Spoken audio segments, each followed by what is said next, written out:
नमस्कार मंडळी, प्रेमाने बोला. धन्य निरंकारची. बघा, शहांशाबाबा अवतार सिंहजी महाराज अवतारवाणीच्या 170 नंबरच्या पदामध्ये सांगतात की किडा होऊन अनेक जन्मी नाना दुःखे भोगेली, विंचू मंडूक सर्प होऊन विटंबना कैसी झाली. गाय म्हैस झालास कधी तू, गर्दभही झालास कधी, कधी झालाशी बदक कावळा, बगळाही झालास कधी.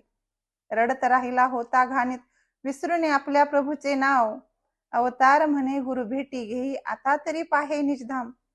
बघा, शहनशाहजी काय म्हणतायत की हा 84 लाख योनीचा फेरा फिरत असताना आपल्याला कशा कशाच्या जन्माला जावं लागते.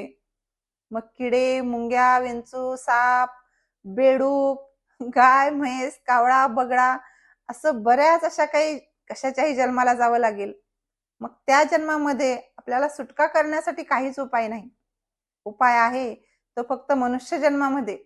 म्हणतात श्रीकृष्ण अर्जुनाला सांगतात की सर्व जन्म शेवटी मनुष्य जन्म पावे पाठी, या परी उत्तम कीर्ती मी रचलीच नाही अर्जुना. का तर या जन्मामध्ये या भगवंताची प्राप्ती करता येते आणि हा 184चा फेरा चुकवता येतो. मग आपल्याला हा जन्म मिळालाय. आपण आता हे आपलं हित साधून घेण्याचा प्रयत्न करायचा आहे. आपल्याला सद्गुरू काय सांगतायत ते आपण ऐकायचं आहे. तेव्हा कुठेतरी हा 184चा फेरा सुटणार आहे. नाहीतर आपलंही तसं व्हायला नको. बघा, एकदा रस्त्याच्या कडेला 2 माणसं खड्डे खांदत असतात. ते एक जण खड्डा करत असतो आणि दुसरा माणूस त्याच खड्ड्यातली माती डबल त्यात टाकून अजून तो खड्डा बुजत असतो. आता एक व्यक्ती शेजारून जात असताना बघतो, म्हणतो तुम्ही नेमकं काय करताय? भरपूर असे खड्डे खांदून तुम्ही बुजून टाकलेत, असं का केलंय? त्यावर एक व्यक्ती म्हणतो, अहो आमची 3 जणांची टीम असते. एक खड्डा खांदत असतो, दुसरा त्यात रोप टाकत असतो आणि तिसरा तो खड्डा बुजत असतो. पण आज काय झालंय, रोप टाकणारा सुट्टीवर आहे. त्याच्यामुळे आम्ही आमचं काम चोख करतो. आता भले त्या खड्ड्यामध्ये रोप नसेल, पण आम्ही आमचं काम चोख करत आहोत. माझं काम आहे खड्डा करायचं, त्याचं काम आहे खड्डा बुजायचं. रोप टाकणारा व्यक्ती सुट्टीवर आहे. मग कुठेतरी आपलं असं होऊ नये की आपण करायचंय काय, हित कशात आहे ते बाजूला सोडून विनाकारणच्या गोष्टी करत बसू. हे सगळं आपल्याला नाही करायचं. आपल्याला मूळ उद्देशाला गाठायचं आहे. आज या मनुष्य जन्माचं हित काय आहे ते आपल्याला साधायचं आहे. मग आज या मनुष्य जन्माचं हित म्हणजे हा देव पाहणं आहे, हा भगवंत पाहणं. मग आज आपल्याला सद्गुरू मिळाला आणि या सद्गुरूच्या कृपेने आपल्याला हा भगवंतही कळाला. हो, जो भगवंत काही काही लोक कित्येक कित्येक वर्ष जंगलामध्ये जाऊन तप त्याग करत होते, तरी त्यांना कळाला नाही. ज्ञानेश्वर माऊली एके ठिकाणी म्हणतात, योग याग विधी येणे नव्हे सिद्धी, पायाची उपाधी दंभ धर्म. अहो, किती रिद्धी सिद्धी प्राप्त केल्या ना, त्यांना भगवंत मिळणार नाही, पण त्याचा अहंकार मात्र वाढेल की मला असं आहे, मला हे येतं, मी हे करू शकतो. असे एक उदाहरण आठवते. एक मुलगा वयाच्या लहानपणीच जंगलामध्ये जातो, म्हणतो मला संन्यास घ्यायचा आहे, मला रिद्धी सिद्धी प्राप्त करायची. तो जंगलात जातो, 15-16 वर्ष तिकडेच असतो. 15-16 वर्षानं गावी वापस येतो. आता जेव्हा गावी वापस आलेला असतो, भगवे वस्त्रे, पूर्ण साधूसारखं वेश करून आलेला असतो. वापस येताना गावातल्या लोकांना कौतुक वाटतं त्याचं, की बघा आपल्याच गावातला मुलगा संन्यासी होऊन साधू बनून वापस आलाय. आता सगळे विचारतात, का हो तुम्ही काय रिद्धी सिद्धी प्राप्त केली, आम्हाला दाखवा तरी. तो म्हणतो, तुम्ही सकाळी नदीच्या काठी या. नदीच्या काठी सगळे सकाळी जमा होतात. आता तिथे जमा झाल्यावर हा त्यांना पाण्यावरून चालून दाखवतो. हा अक्षरशः त्या लोकांना पाण्यावरून चालून दाखवतो. त्यावेळेस तिथे एक वयस्कर आजोबा येतात. ते म्हणतात, 15-16 वर्ष जंगलामध्ये राहून हे 5 रुपयाची सिद्धी प्राप्त केली. आजोबाच्या सांगण्याचा उद्देश काय लक्षात घ्या. 15-16 वर्ष जंगलामध्ये राहून ही 5 रुपयाची सिद्धी प्राप्त केली का? सगळेजण म्हणतात, आजोबा वेडबीड लागले काय तुम्हाला? अहो, अक्षरशः पाण्यावरून चालतोय तो आणि तुम्ही म्हणता 5 रुपयाची. आजोबा म्हणतात, अहो ही नदी पार करायला मला हा नावाडी फक्त 5 रुपये घेतोय. हा पाण्यावरून चलत जातो काय आणि मी ह्याच्यातून नावेत बसून जातो काय, काय फरक पडतोय? मग ही रिद्धी सिद्धी घेऊन फायदा काय आहे?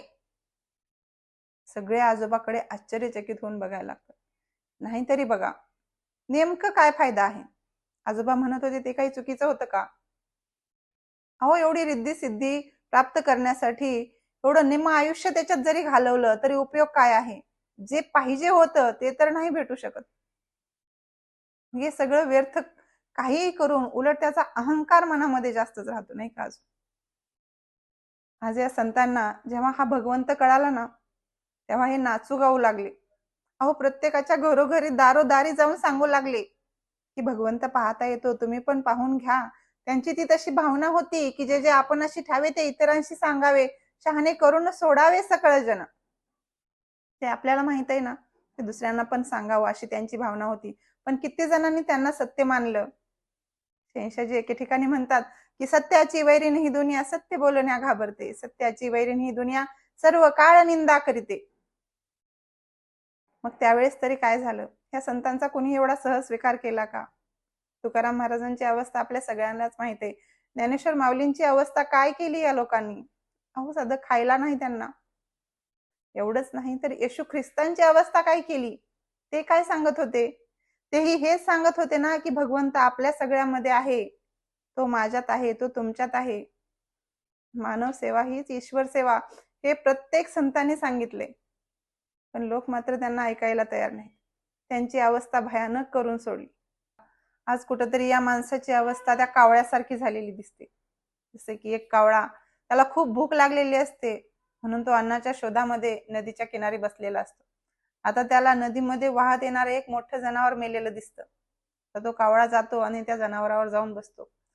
आता त्या नदीमध्ये वाहत वाहत हा समुद्रात जाऊन पोहोचतो. एवढा दूरवर जातो, खाण्याच्या नादात त्याला काही कळतच नाही.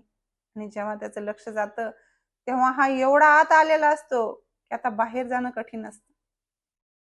आज हा माणूसही या संसाररूपी सागरामध्ये एवढा वाहत वाहत वाहत आत गेलेला आहे की त्याला भगवंत प्राप्ती आता अशक्य वाटू लागलेली आहे. पण भगवंत प्राप्ती होऊ शकते, कुणालाही होऊ शकते, कशाही माणसाला होऊ शकते, त्याच्याकडून कितीही पाप झाली असतील. आपण तर ऐकून आहोत की वाल्याचा वाल्मिकी झाला. कशानं? संतांच्या संगतीमुळे. जेव्हा नारद मुनी भेटले, तेव्हा ब्रह्मज्ञान मिळालं.